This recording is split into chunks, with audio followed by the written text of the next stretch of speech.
बहुत समय पहले की बात है। स्कूल के 4 करीबी मित्र थे, अजय, अनुज, किशन और नीरज। चारों दोस्तों ने 12वीं कक्षा की पढ़ाई एक ही स्कूल में की। उस समय शहर का एकमात्र आलीशान होटल था। 12वीं कक्षा की परीक्षा के बाद उन चारों ने निर्णय लिया कि हमें उस होटल में जाकर चाय नाश्ता करना चाहिए। उन चारों ने बहुत मुश्किल से 40 रुपये जमा किए थे। रविवार का दिन था और 10:30 बजे साइकिल से होटल पहुंच गए। स्कूल के 4 मित्र चाय नाश्ता करते हुए बातें करने लगे। उन चारों ने एक मत से तय किया कि 40 साल बाद हम 1 अप्रैल को इसी होटल में दोबारा मिलेंगे। तब तक हम सभी को खूब मेहनत करनी चाहिए। यह देखना दिलचस्प होगा कि किसने कितनी प्रगति की है। जो दोस्त उस दिन सबसे बाद में होटल में आएगा, उसे उस दिन का होटल का बिल चुकाना होगा। ये सब बात उन्हें चाय नाश्ता परोसने वाला वेटर कालू सुन रहा था। उसने कहा कि अगर मैं यहाँ रुकूंगा तो इसी होटल में आप सबका इंतज़ार करूँगा।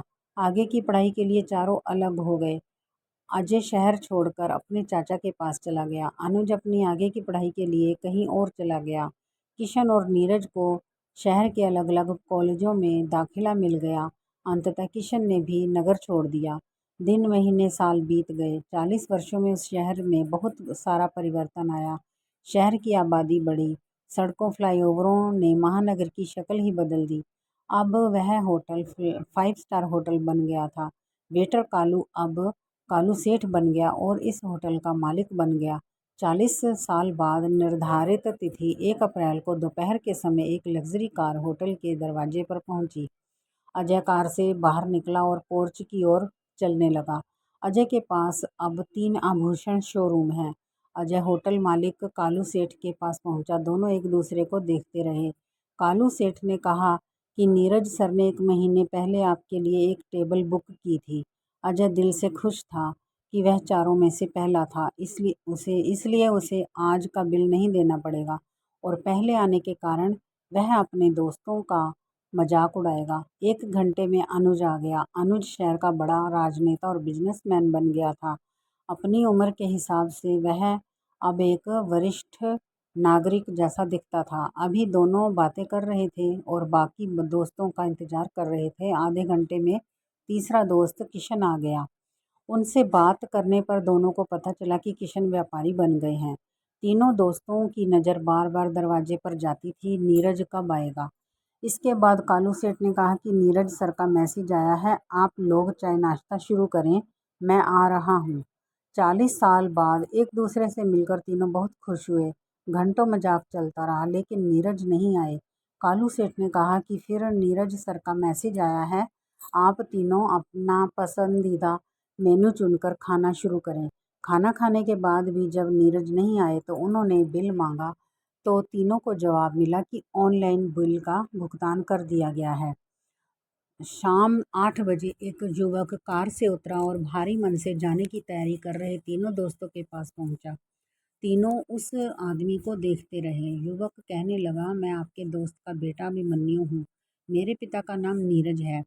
पिता ने मुझे आज आपके आगमन के बारे में बताया। वह इस दिन की प्रतीक्षा कर रहे थे, लेकिन पिछले महीने एक गंभीर बीमारी के कारण उनका निधन हो गया। उन्होंने मुझसे कहा था कि देर से मिलना, अगर मैं जल्दी चला गया तो उन्हें दुख होगा, क्योंकि जब उन्हें पता चलेगा कि मैं इस दुनिया में नहीं हूँ, वे एक दूसरे से मिलने की खुशी खो देंगे। इसलिए उन्होंने मुझे देर से आने का आदेश दिया। उन्होंने मुझसे अपनी ओर से तुम्हें गले लगाने के लिए भी कहा। अभिमन्यु ने अपने दोनों हाथ फैला दिए। आसपास के लोग उत्सुकता से यह दृश्य देख रहे थे। उन्हें लगा कि उन्होंने इस युवक को कहीं देखा है। अभिमन्यु ने कहा कि मेरे पिता शिक्षक बने और मुझे पढ़ाकर कलेक्टर बनाया। आज मैं इस शहर का कलेक्टर हूँ। सभी आश्चर्यचकित रह गए। कालू सेठ ने कहा कि अब 40 साल बाद नहीं, बल्कि हर 40 दिन में हम अपने होटल में बार बार मिलेंगे और हर बार मेरी तरफ से एक शानदार पार्टी होगी। तभी तो कहते हैं कि अपने दोस्तों और रिश्तेदारों से मिलते रहिए। अपनों से मिलने के लिए सालों का इंतजार मत कीजिए। पता नहीं कब बिछड़ने का वक्त आ जाए और हमें पता भी ना चले। शायद हमारे बारे में भी यही सच है। हम अपने कुछ दोस्तों को गुड मॉर्निंग, गुड नाइट आदि के मैसेज भेजकर अपने जिंदा होने का सबूत देते हैं।